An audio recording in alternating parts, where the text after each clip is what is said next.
Can infidelity be pardoned? From my perspective, the term pardon doesn't quite fit when discussing infidelity. One can either accept it or not. Even if an individual comes to accept infidelity, it doesn't imply they have pardoned it. Pardoning infidelity is impossible.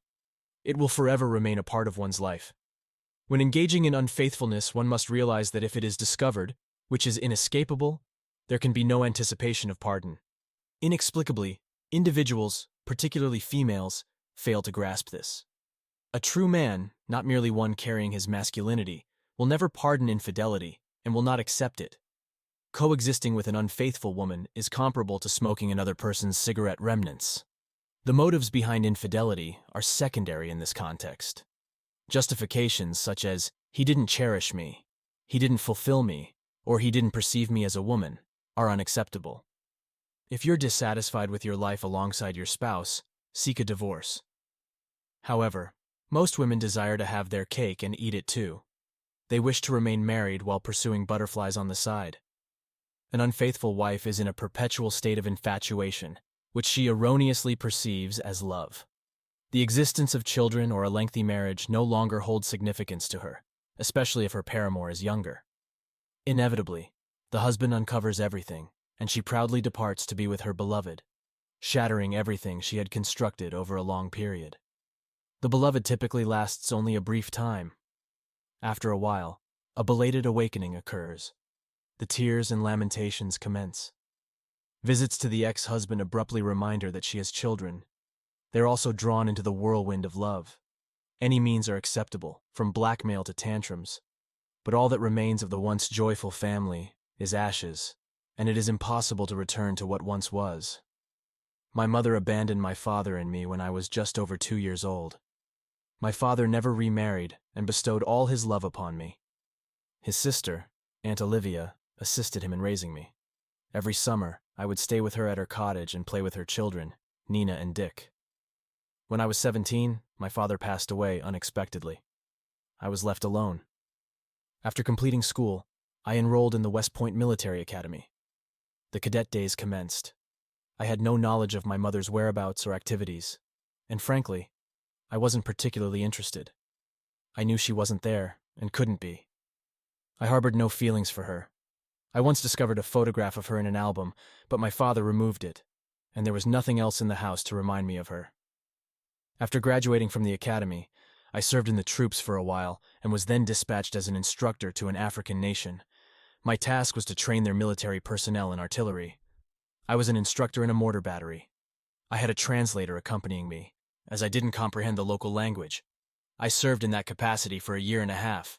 One day, returning from exercises, I breached the primary rule, not to drink water from local sources.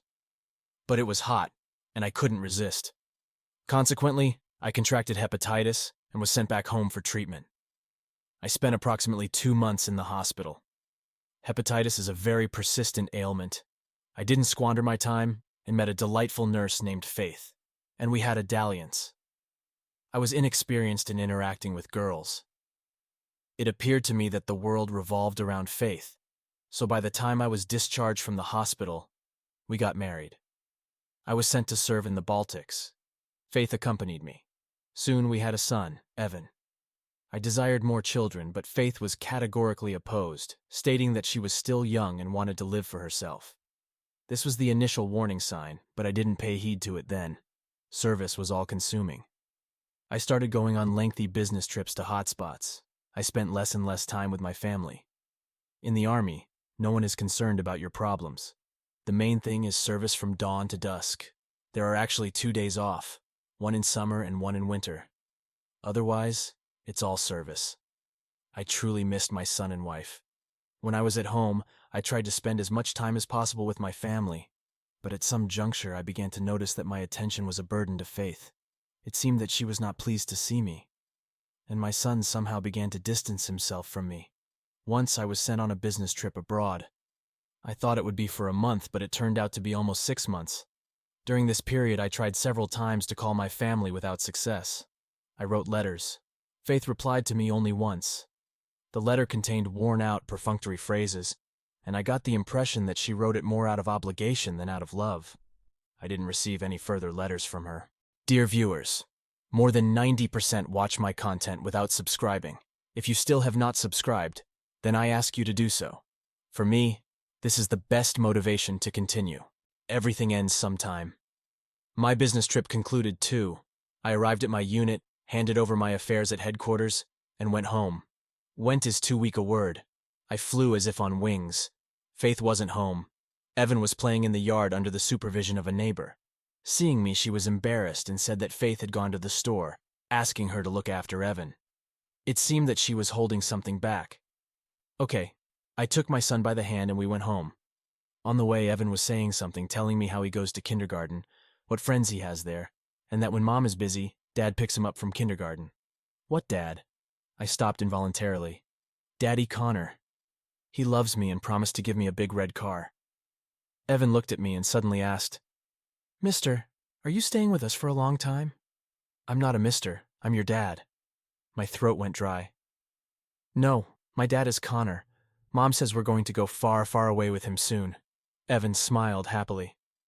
Just when you come, my dad leaves the house. Stay with us, but not for long, or I'll miss Dad.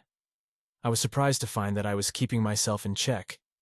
It would seem that I should have forgotten myself from despair, rushed to look for Faith, demanded some explanations from her. But my heart only started beating a little faster than usual. We came home. I gave Evan the gifts I had brought, and I went to the bathroom. Through the sound of the water, I heard the front door slam. Apparently, Faith had run in. I was in no hurry, leisurely drying myself with my towel, which I took out of my duffel bag. At some point, it became disgusting for me to touch any items in this apartment. I got dressed and went out. Faith was bustling in the kitchen.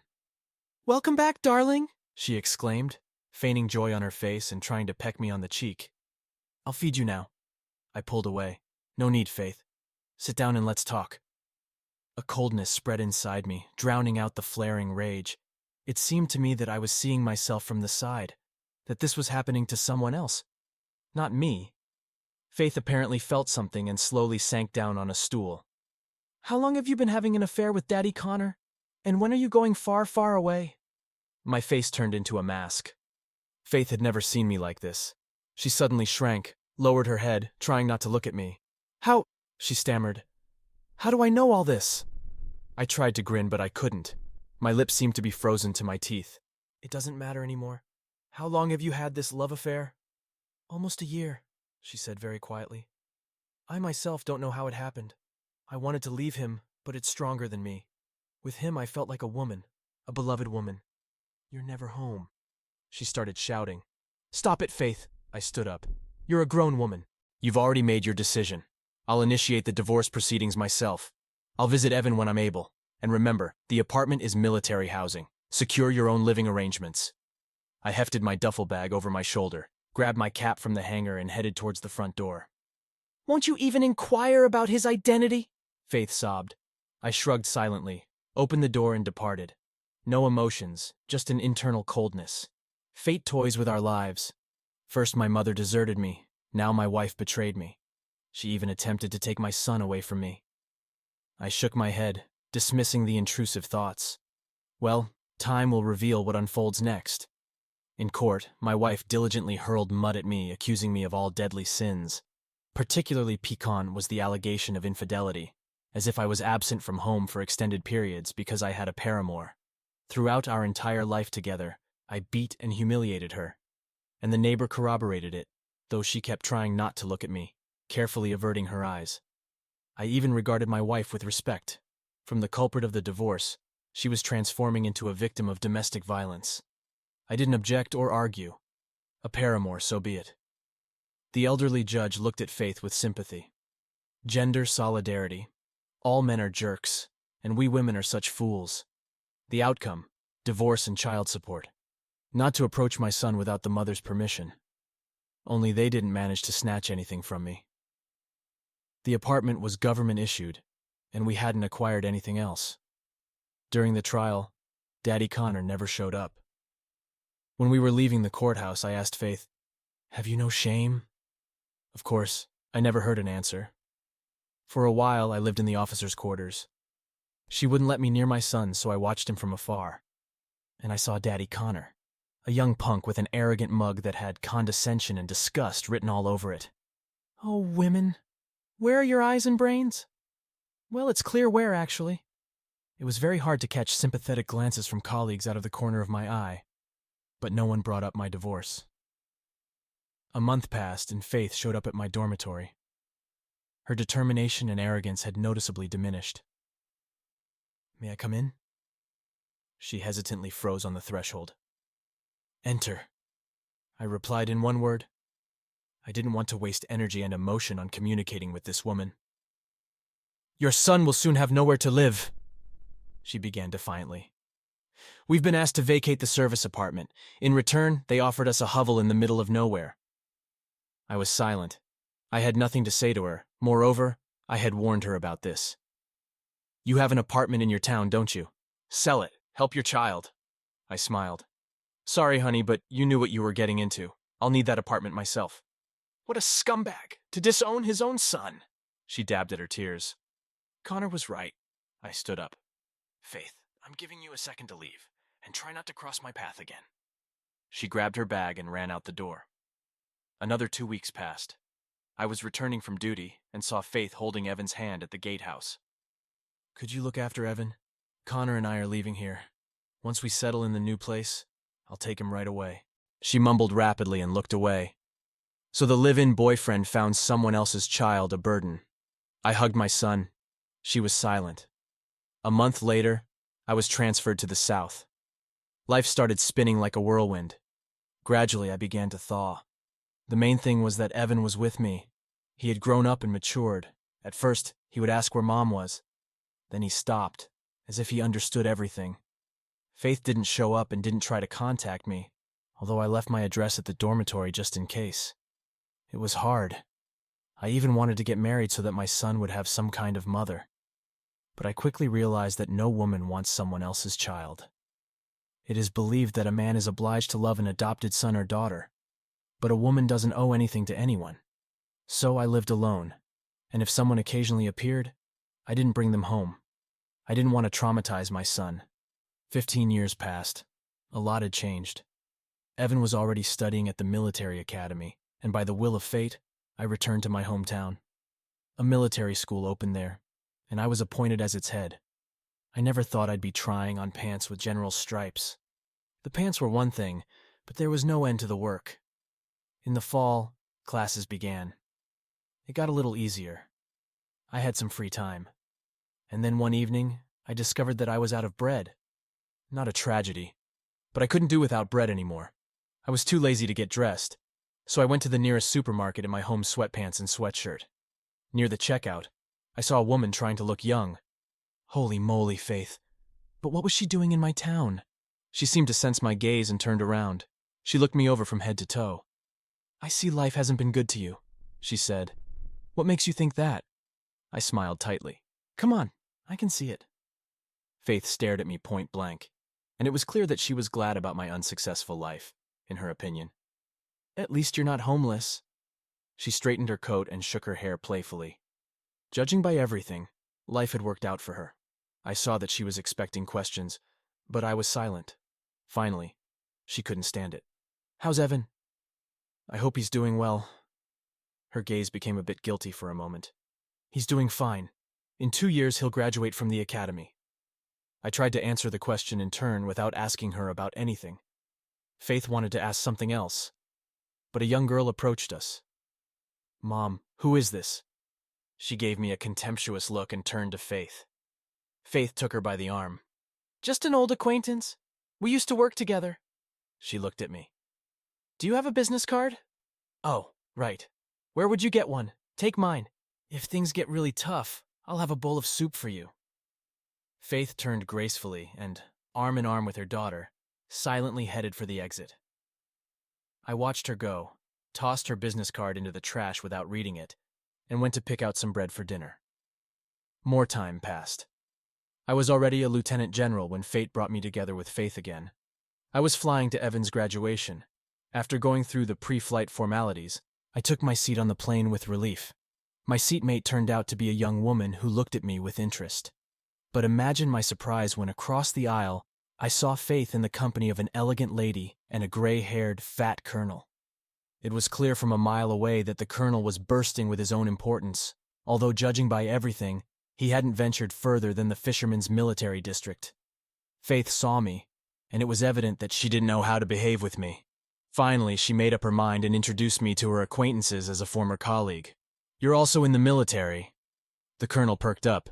"Where did you serve? What rank?" Faith tried to take the initiative. "In many places before the word about rank, Major." The colonel smiled condescendingly. "Yes, not everyone's career works out." He looked triumphantly at his companion. "Alas, not a major, but a lieutenant." I tried to give my face a mournful expression. My seatmate smiled. "So young and already a lieutenant?" She didn't hide her disappointment. Yes, I had not lived up to her hopes. Appearances can be deceiving. The colonel lost all interest in me and buried himself in a newspaper. The plane landed safely. The ladder was brought up, and the passengers began to descend onto the concrete to walk to the bus. "Comrade Lieutenant General." I turned around. A fit colonel put his hand to the brim of his cap. "Your car is waiting for you." He pointed to a representative black car with military license plates waiting nearby. I turned to Faith and her companions. The colonel's jaw dropped, and both ladies were stupefied. "Maybe I could give you a ride? Well, as you wish." I sat in the back seat.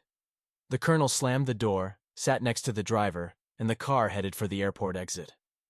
After the graduates marched in a solemn parade, I went to my son to congratulate him on his lieutenant's rank and graduation from the academy. Evan was talking to some woman. Seeing me, he smiled, and we hugged. The woman turned around and looked at me. Faith. My general's uniform didn't jive at all with the rumpled sweatpants in the supermarket 2 years ago. She tried to pull herself together. "I came to congratulate Evan. You don't mind, do you? You told me yourself that he was graduating from the academy." Evan looked at me in bewilderment. "Yes, son, this is your mother." I tried to speak calmly. "I don't have a mother. What once was died a long time ago." My son turned to me. "Let's go, Dad. I still need to pick up my orders from the personnel section." As we were getting into the car, I saw Faith standing motionless, clutching her hands to her chest, staring unblinkingly in our direction. That's the story.